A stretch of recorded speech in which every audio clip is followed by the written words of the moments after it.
Assalamualaikum warahmatullahi wabarakatuh. Saya Herti dari Hukum Ekonomi Syariah kelas B semester 4. Di sini saya akan membahas mengenai falsafah perkawinan Islam.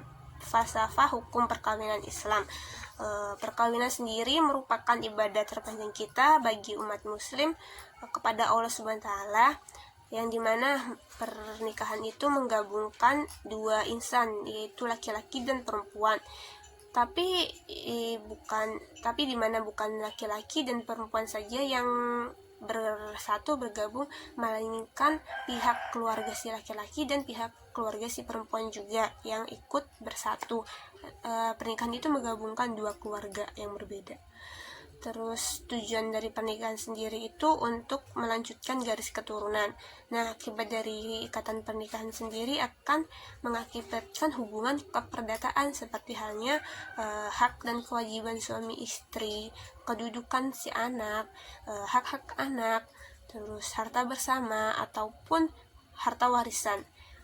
Selanjutnya itu pernikahan sendiri menurut bahasa diambil dari bahasa Arab, yaitu ad-dawamu atau at-tadaku, yang artinya berkumpul atau saling memasuki.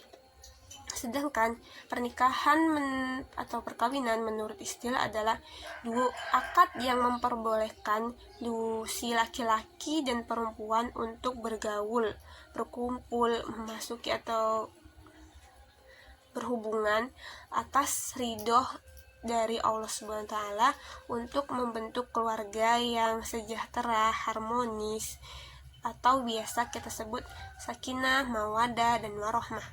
Konsep pernikahan sendiri tertuang dalam Al-Quran surat An-Nisa ayat 34 yang berbunyi, A'udzu billahi minasyaitonir rajim. Bismillahirrahmanirrahim.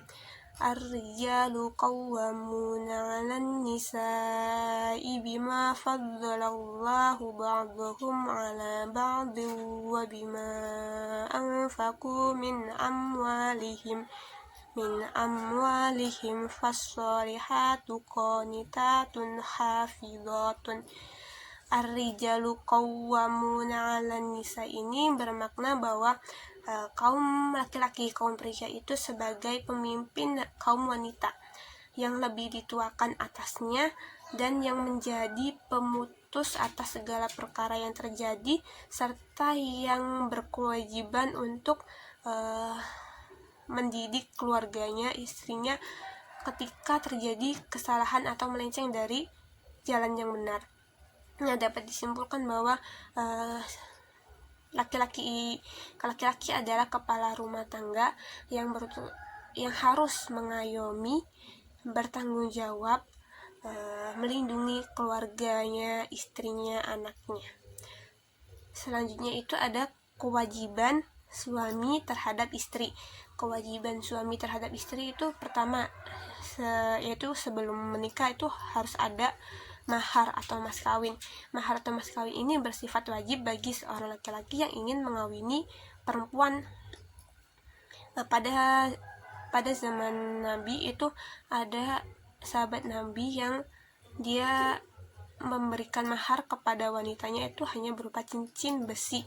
Jadi mahar ini bersifat wajib meskipun dalam bentuk apapun, asalkan ada persetujuan antara si laki-laki dan wanita dan si wanita ini ridho. Jadi mahar itu hukumnya wajib. Itu tertuang pada Quran surat An-Nisa ayat 4. Nah, selanjutnya atau yang kedua itu ada si suami wajib menafkahi istri atau keluarganya.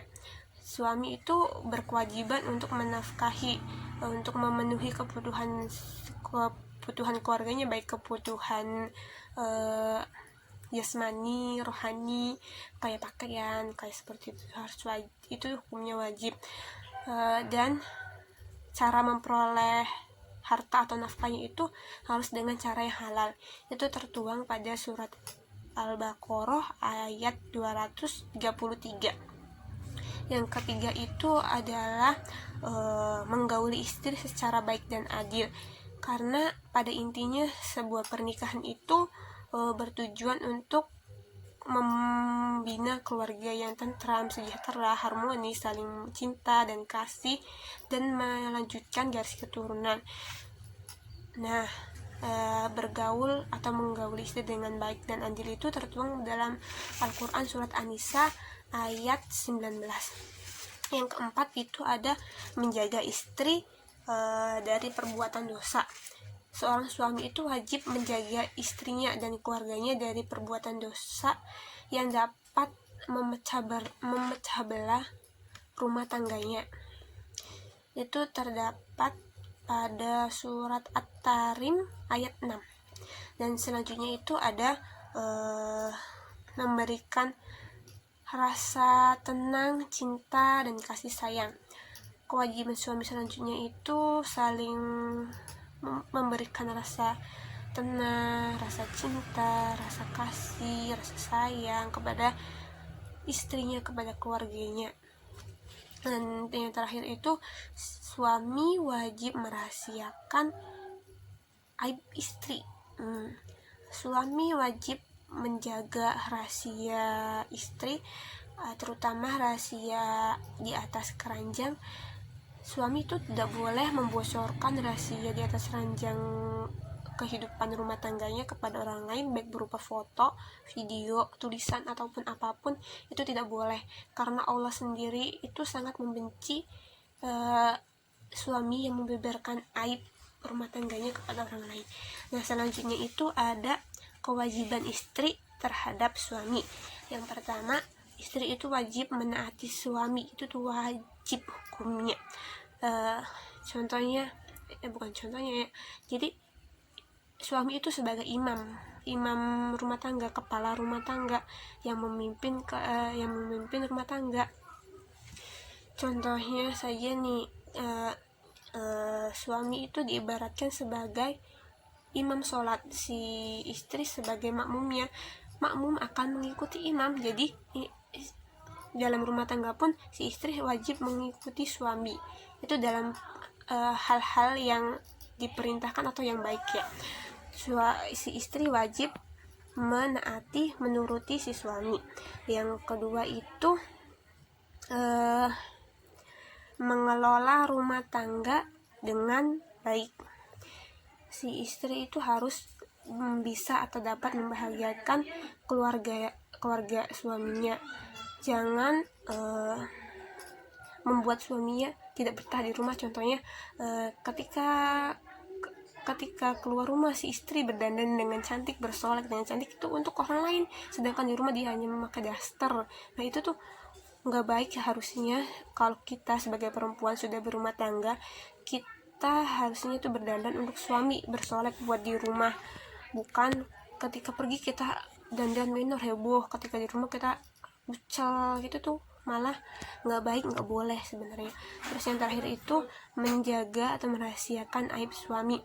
Nah, si istri juga berkewajiban untuk menjaga rahasia aib suaminya, meskipun suaminya misalkan suaminya kayak gini, si istri tuh nggak boleh membuka aib suaminya, karena ridho seorang istri itu ada di suami.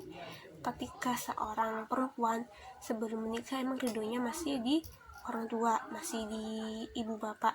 Ketika sudah menikah, ridho perempuan itu ada di suaminya.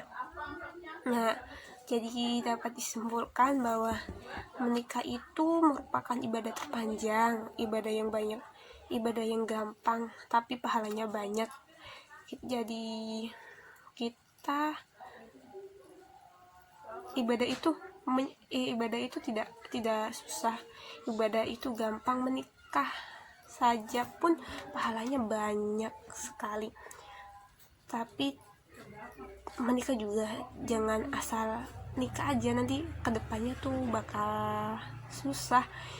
Jadi kita harus memikirkannya.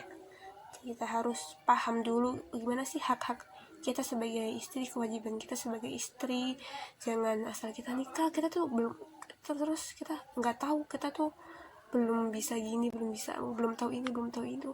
Jadi kita sekarang mulai belajar dikit-dikit, pelan-pelan, untuk mengerti, memahami, mempelajari hak-hak dan kewajiban kita nanti kelak kalau menjadi istri. Sekian saja penjelasan dari saya. Kurang lebihnya mohon maaf. Wassalamualaikum warahmatullahi wabarakatuh.